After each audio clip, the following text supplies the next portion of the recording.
Continuing where we left off in the Halachot of Lashon Hara, we are up to we are discussing now different scenarios where Toelet is not allowed. We spent a long time speaking when Toelet is Muttar. Now a few examples. Even though there's a Toelet, it's still not permitted to relate. Number 3, an attack or offense committed against the speaker. In most cases, one may only permissibly disclose an evil perpetrated against others, even though if a person is attacked, he is allowed to retaliate under certain circumstances.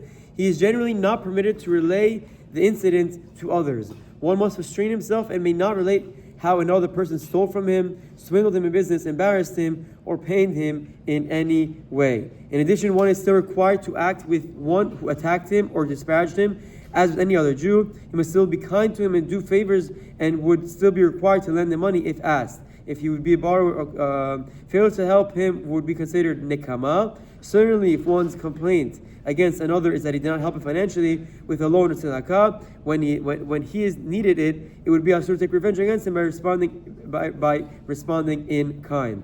So the halacha right now is discussing there's scenarios obviously when someone is offended or hurt, where he is allowed to react and allowed to defend himself and defend his honor. The Chafetz Chaim and the Achronim discussed it at length, but I think it's not for now. But the halacha now is where he's explaining is in a scenario where you have been hurt, even though you can react to protect yourself, you have to be very, very strong-minded and very, very have a big control over Yetzer Hara, not to relay this over to other people unnecessarily.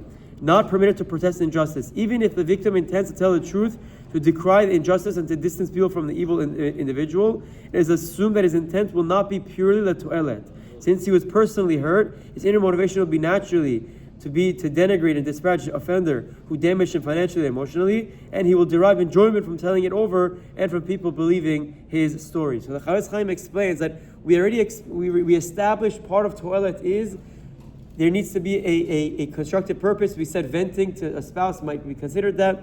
But over here, the Chafetz Chaim clarifies that if you were personally offended, and you know that if you're going to repeat something in the name of Toelet, if it's also partially because it makes you feel better, that isn't pure and wouldn't be constitute as a leniency for Toelet.